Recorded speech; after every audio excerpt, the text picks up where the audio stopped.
성경은 계속해서 우리가 죄인이다는 것을, 너희가 죄인이다 하나님 앞에서 세상의 법을 어긴 것이 아니라 하나님의 법을 어긴 죄인이다라고 거듭거듭 말씀하고 있습니다.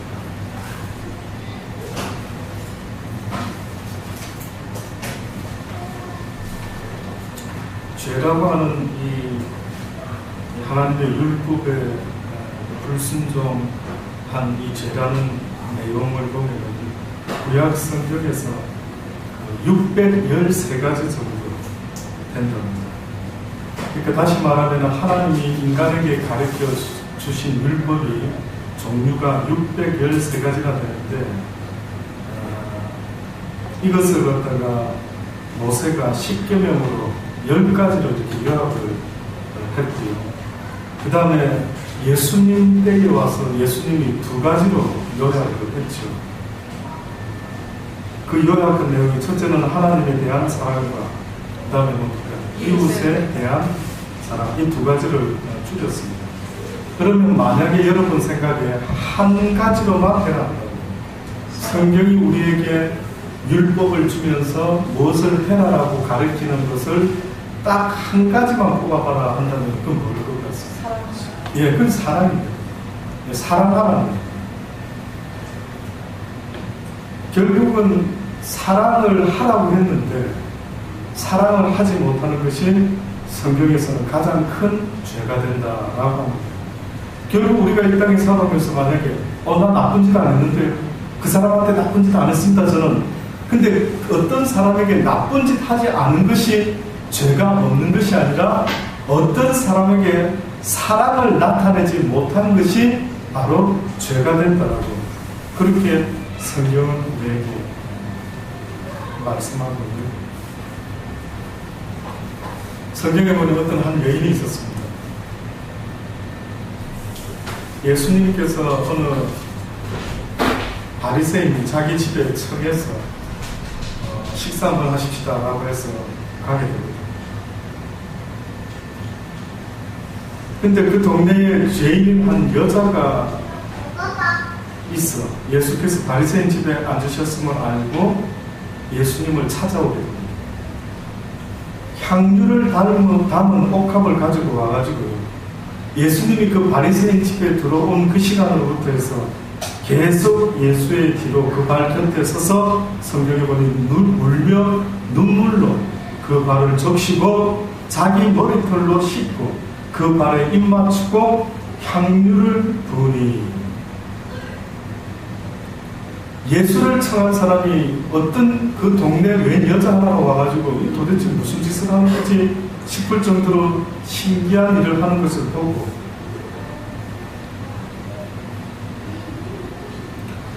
바리새인이 이것을 보고 마음에 이르되 성경에 보니 이 사람이 만일 선지자였더라면은 자기를 만지는 이 여자가 누군지 정도는 감을 잡았어야 될 텐데,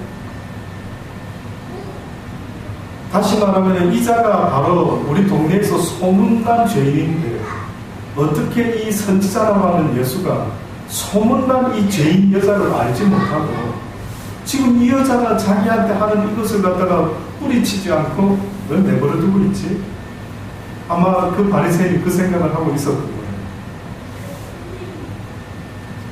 근데 예수님이 그 바리새인의 마음을 아셨는지 갑자기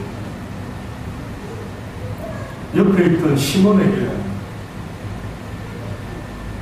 어떠한 이야기를 하나 합니다. 시몬아, 네 생각에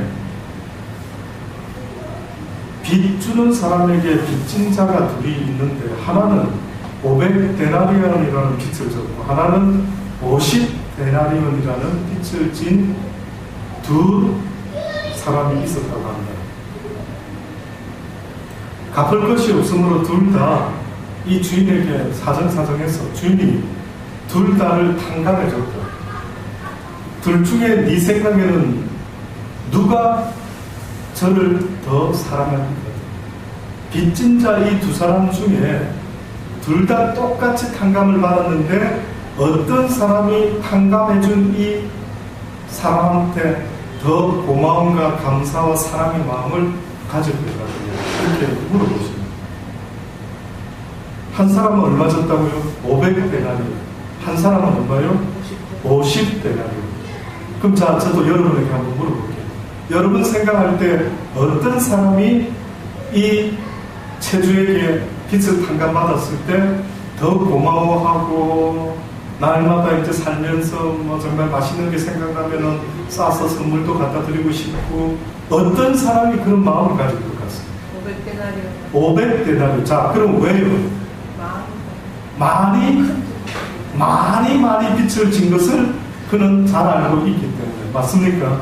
네. 그러면 이 이야기를 예수님이 이렇게 하시면서 결국 이 죄인이라고 하는 여자가, 엄청난 소문난 죄인인 이 여자가 지금 바리새인 자기 집에 와가 자기가 초대한 예수한테 와가지고는 발에다가 그냥 눈물을 흘리고 머리털로 닦고 향유를 붓고 난리를 치는 그 보고 예수님이 이야기를 했다라고 한다면은 지금 무슨 이야기를 하고 싶으셔서 이런 이야기를 시몬한테 했습니다. 결국은 이 여자가 지금 이렇게 할 수밖에 없는 이유가 무엇인가 하는 것을 설명하는 것 아닙니까? 그렇죠? 그러면 예수님 말씀은 이 죄인인 여자가 예수님에게 이렇게까지 할 수밖에 없는 이유는, 한마디로 말하면 이 여자는 자기 자신이 죄인인데 어떤 죄인으로 알고 있습니까? 큰 죄인. 네, 다시 말하면 500데나리온 쪽입니까? 50데나리온 쪽입니까? 500데나리온 쪽. 네, 500데나리온. 엄청난 죄인입니다. 참 이게 이해가 안 되는 겁니다. 여러분이 만약에 이 하나님이, 예수님이 너희가 나를 알지 못할 때 지었던 그 죄를 용서해 준다 할 때에 여러분 스스로 생각할 때 나는 얼마쯤 빚진 자 같다, 어느 정도 용서받은 것 같다, 내 죄가 500데나리온이라고 하는 엄청난 죄인이었는지, 아니면 적당한, 난 그래도 남보다는 그렇게까지 아닌 것 같은데 스스로 이제 기준을 정하지 않겠습니까? 그렇죠? 근데 어떤 사람은 스스로 500을 정할 것이고, 어떤 사람은 50, 어떤 사람은 하나, 뭐 이렇게 정하겠죠. 혹시 여러분 지금부터 마음에 한번 잠깐 생각해 보시겠습니까? 자, 여러분 같으면은 나는 얼마 정도 빚진 자라고 고백할 수밖에 없겠다. 500도 적으면 1000데나리온 천 정도 넣을 수. 여러분이 예수님을 처음 만났을 때, 예수님의 이야기를 처음 들었을 때에 여러분이 들었어야 되는 메시지는 바로 내가 어떤 자인가 하는 것을 누군가가 지적을 해줬어요.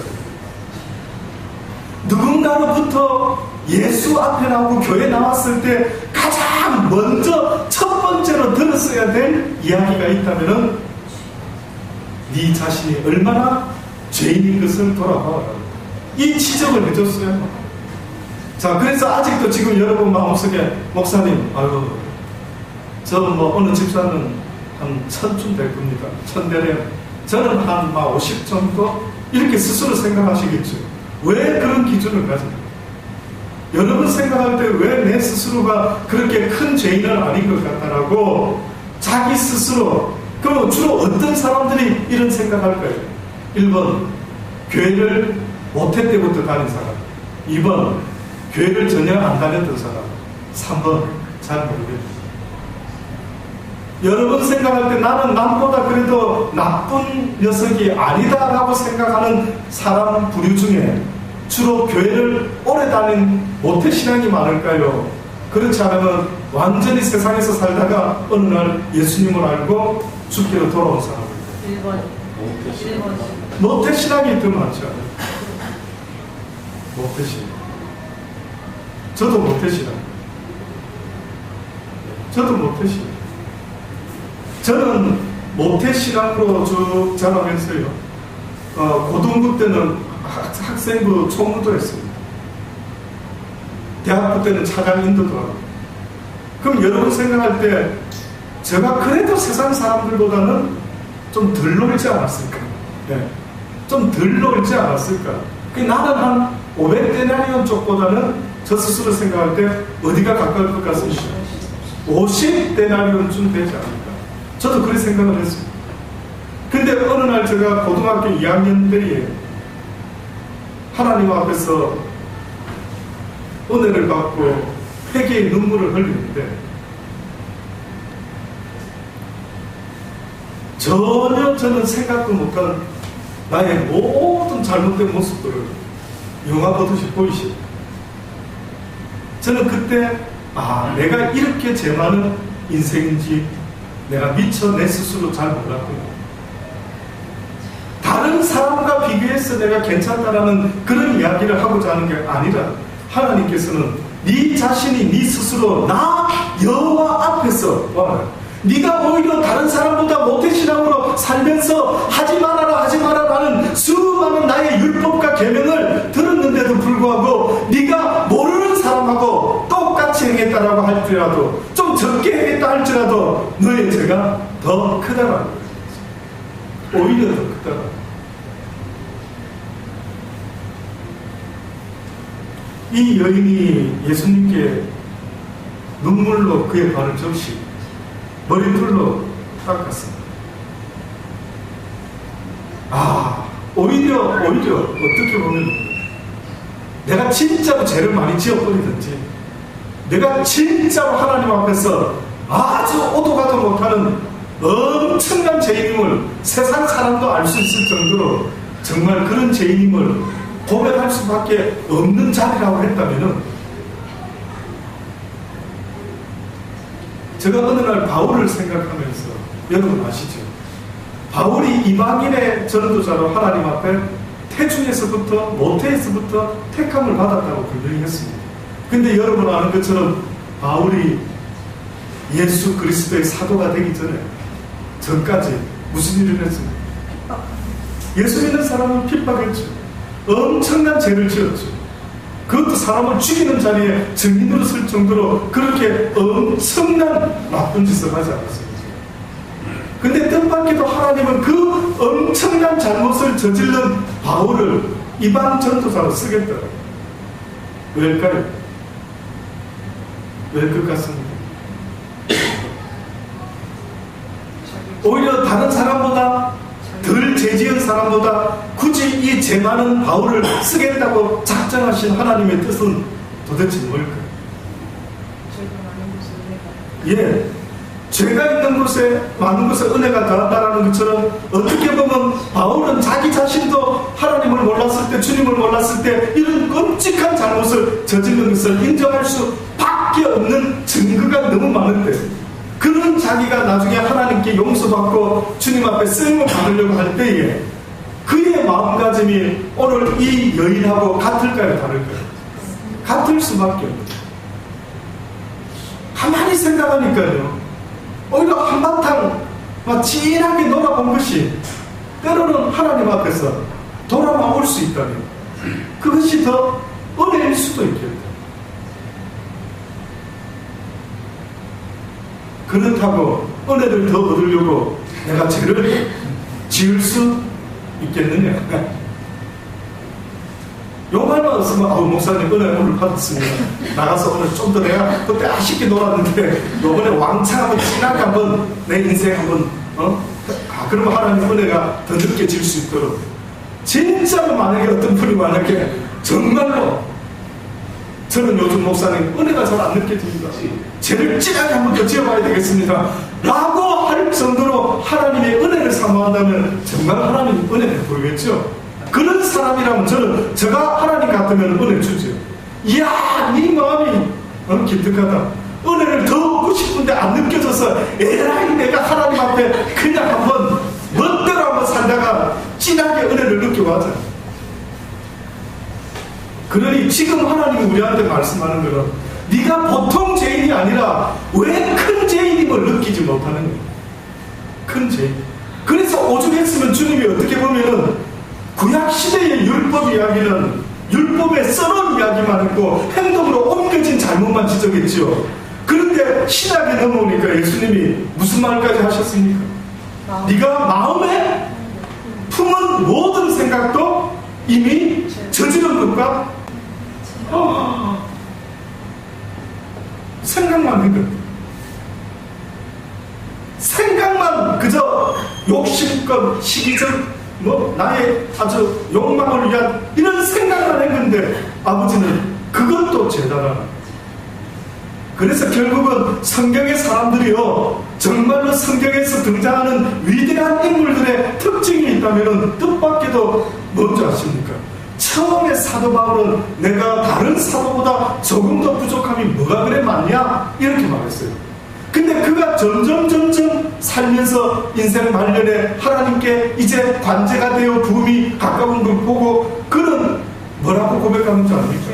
내가 죄인 중에 괴수다라고.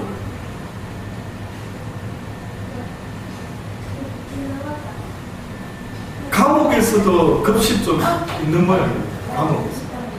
물론 감옥에서는 뜻밖에도 살인한 사람이 아주 건드리지 못하고 이런 급이 있다고 그런 이야기를 하더라고요. 근데 정말로 만약에 제대로 된 급을 따지자면 감옥에서도 가장 고개를 숙이고 다녀야 될 죄인이 있다면 누구겠습니까? 예, 가장 큰 아주 살인을 저지른 아주 흉악범이 정말로 고개를 숙이고 살아야 돼요. 그러니 지금도 주님이 우리에게 말씀하는 거예요. 네가 정말로 죄인이란다면, 용서받은 죄인이란다면 네가 어떻게 다른 사람을 정죄할 수 있냐? 네가 무슨 자격으로 다른 사람의 눈에 있는 티를 보고 흉을 보고 어쩌고 저쩌고 하는 네 모습을 보니 너는 도무지 500데나리온의 빛을 탕감받은 자 같지가 않다. 네 하는 짓을 보니까, 네 평상시 때 살아가는 삶의 모습을 보니까 교회에 대한 열심은 있는지 몰라도 네가 하는 모든 다른 사람에 대한 태도를 보니까 주님은 기가 막히는 용서받은 죄인이 아닌 겁니다. 500데나리온이 아닌 겁니다. 그냥 한 데나리온 정도로 함부로 다른 사람에 대해서. 그래서 우리가 흔히 말할 때 묻은 개가 묻은 사람 못하면 웃긴다. 저는 여러분이요, 나는 정말 몇 데나리온의 빛을 탕감받은 여인인가 하는 것을 보게 됩니다.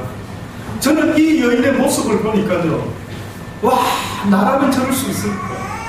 내가 과연 주님을 만나? 내가 주님을 만났으면, 그러면은 성경에는 주님이니까 이렇게 했다라고 하지만 성경의 주님은 뭐랍니까? 소자 하나에게 행하는 그것이 곧 누구에게 한 것이라고? 나에게 한 것과 똑같다라고 말하죠. 나도 주님만 있으면 이 여자처럼 했겠죠. 아니요. 지금 이 시대에도 주님은 가장 적은 자의 모습으로 우리 주변에 기다리고 계시겠다는 거예요. 소자에게 잘하실 수 있기를 바랍니다.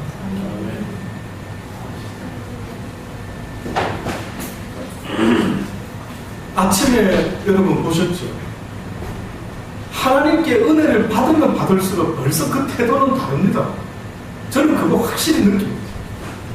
예수 그리스도가 나의 구원자, 나의 메시아, 내가 마땅히 사랑하고 의지해야 될 분이다라는 것을 믿어 의심치 아니했던 그 중풍병자와 내 친구 이야기를 아침에 들으셨죠.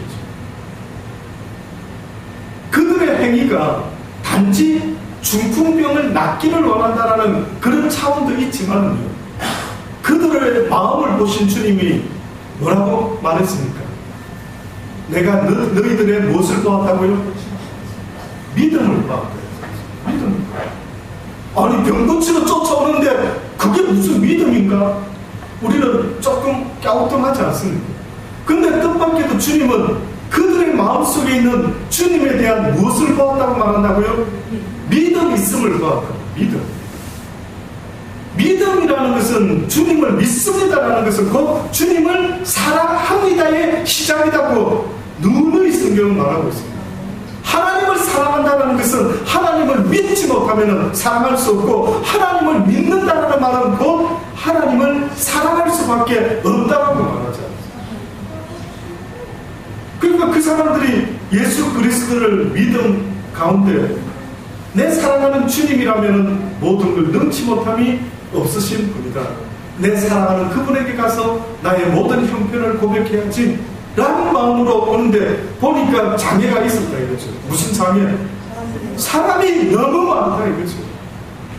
그러면 여러분이 만약에 그 중풍병자와 그 친구의 입장이라면 어떻게 계획을 세우겠습니까? 사람이 많다.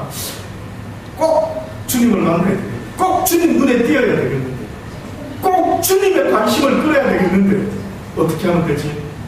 내 마음을 어떻게 그분에게 표현하지? 자, 사람이 너무 많아요. 여러분 같았으면은 어떻게 하겠냐고요. 그냥 점잖게 때를 기다리면서 뭐 이렇게 할 수도 있겠지. 성경에 나온 분들 하나같이 보세요. 하나님을 사모하기 시작한 사람들, 하나님을 믿고 사모하기 시작한 사람들. 삭개오는 어떻게 했다고요? 그 사람 직업이 뭐였다고요?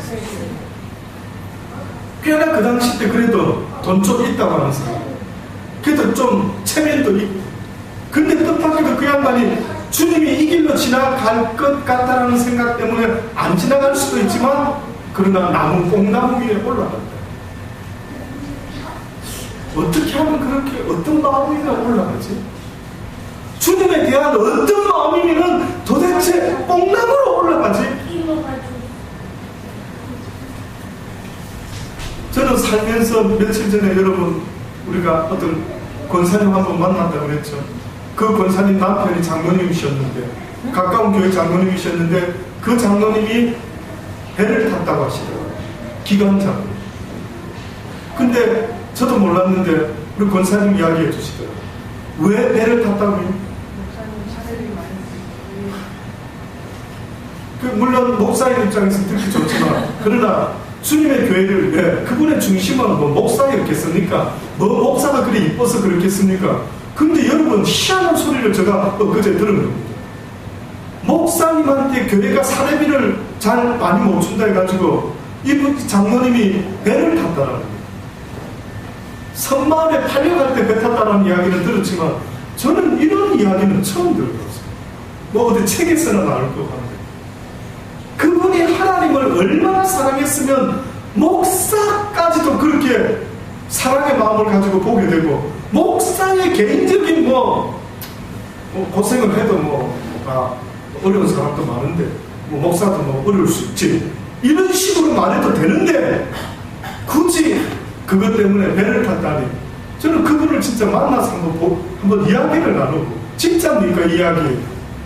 정말 장로님 그런 마음으로 배를 탔다는데 이게 진짜, 우리 권사님은 진짜라는 거예요. 물어봤는지는 모르겠는데 확인해 보셨습니까? 직접 들었습니다. 와. 그럼 여러분은 하나님을, 주님을 얼마큼 사랑하십니까? 예? 여러분 마음은 어떻게 내 가정이 어렵고 힘든 때는 예를 들어서 막 붙잡고 기도를 하십니까? 그러면 하나님의 전이 가난하고 하나님의 교회에 어려움이 있다고 한다면 여러분 생각할 때는 어떻게 해야 마땅할 것 같습니다. 그래서 오늘 이 향유 붓는 여인의 모습을 볼 때 저를 비롯해서 우리 모두의 마음이, 아버지! 와우! 이런 여인이 도대체 어디 있습니까? 내 마음도 이렇게 되기를 원합니다. 네. 사람이 아니라 주님을 사랑하는 그 이유 때문에 내 이웃까지도, 목사까지도, 소자까지도, 누구라도 그 사람 때문에 내가 그들에게 어떻게 하면 좋을까? 만약에 저는 여러분의 마음이요, 가난한 자를 쳐다볼 때마다 교회 좀 오시죠. 예, 집사님 교회 가고 싶은데 우리 주일까지 7일 동안 일을 해야 먹고 사니까요. 만약에 그런 소리 들으면 혹시 여러분은 돌아서서 무슨 생각하십니까? 아버지, 내가 만약에 돈을 벌어서 사업을 한다면 저런 사람들을 취직시켜가지고 저 사람들에게 주일날에는 마음껏 교회 갈 수 있도록 좀 그렇게 한번 해봤으면 좋겠네요. 부자 되고 싶은 이유도 너무 가난해서 주님을 찾지 못하는 그들 때문에, 아버지, 내가 한번 부자 돼봐야 되겠습니다. 까짓거 이제부터는 우리 식구 먹고 사는 것도 당연히 아버지가 책임져 주실 줄 믿고, 이제부터 내가 이 땀 흘리는 일은 오직 하나님이 기뻐하시는 그 일 때문에 내가 한번 해보기를 원합니다. 사도 바울은 뭐라 했습니까? 텐트 치기를 하면서 하나님의 일을 전했다. 초대교회 성도들이 제대로 말씀을 통해서 성령의 역사가 일어나니까 무슨 일이 벌어졌다고요? 모두가 제 것을 조금 더 제 것으로 여기지 않습니다. 저는 저와 여러분의 마음이요, 내가 사는 게 곧 주님의 교회가 사는 것이에요. 주님의 교회가 사는 것이 곧 내가 사는 것이에요.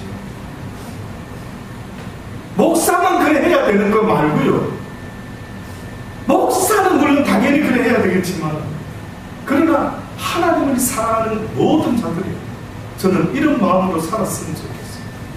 오늘도 주님 때문에 일하고, 오늘도 주님 때문에 고민을 하고, 어찌하면 아버지의 나라를 더 확장하고, 어찌하면 한 영혼에게라도 아버지여 그들에게 복음을 전할 수 있을까요?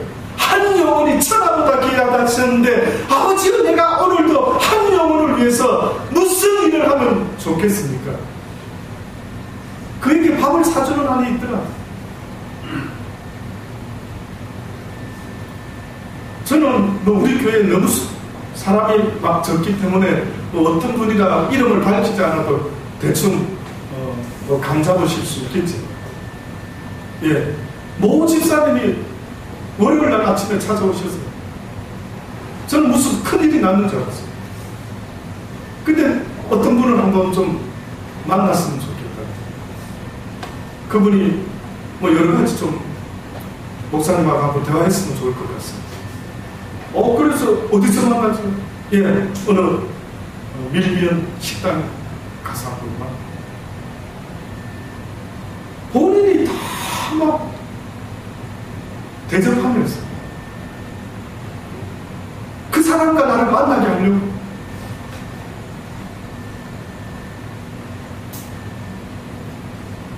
그래서 정말 한 몇 시간, 2시간 훌쩍 갔나요? 하나님 이야기를 또 전해드리고 또 전해드리는데, 그분이 그렇게 또 물어보고 또 물어보고, 시간이 어찌 갔는지 모르겠어요. 제가 표현은 잘 못했지만 주님 아시죠? 주님 보셨죠? 저는 언젠가 정모의 기도 시간 때도 그 말을 들은 적이 있어요. 어떤 한 사람에게라도 복음을 한번 들어보겠다라는 사람이 있다면, 하나님의 이야기를 한번 평생 듣지 못했지만, 난 평생 목사하고 앉아서 커피 한잔 해본 적이 없지만은, 누군가가 어느 목사가 나한테 하나님 이야기를 한 번이라도 해줄 수 있다면 한번 만나보지요 라고 자리만 마련해 주십시오. 저는 그랬습니다. 자리만 마련해 주면 거기가 어디가 되든지 쫓아갑니다. 왜 안 하십니까? 왜 여러분만 교회 다니십니까? 어떻게 보면 물론 열심히 애쓰는 거 알죠? 그러나 더 애쓰자는, 더 이 미친 여인처럼 예수님 발에다가 향유를 불어넣는 이 정신 나간 여자처럼 주님이 얼마나 좋으면, 나는 지금 주님이 좋아서 미치겠는데 아직도 이 좋은 주님을 모르는 죽어가는 저 수많은 내 형제 부모들, 무슨 기차비가 아깝겠습니까? 그런데 투자하는 거라면 눈에 확연히 보이는 가치 있는 투자. 비즈니스 하는 사람들도 그러더라고요. 이거는 투자하면 이거 100% 건집니다. 여기다 투자하면 100% 이윤이 남습니다. 그래요? 100% 이윤이 남는 투자가 있다면 기꺼이 짜장면을 사고 밀면을 사죠. 몇십 그릇이면 어떻고 몇백 그릇이면 어떻습니까? 확실한 투자만 된다면, 저는 여러분이 그런 중매자의 역할을 하실 수 있게 되기를 주의 이름으로 권면합니다. 저는 보따리 싸서 날마다 뛰어갈 준비를 할 테니까요. 혹시나 그분들이 여러분의 말을 듣고는 도무지 그러면 와보라, 그것도 안 통한다면 잠깐 기다려보라, 잠깐 기다려보라, 시간 좀 내주겠느냐?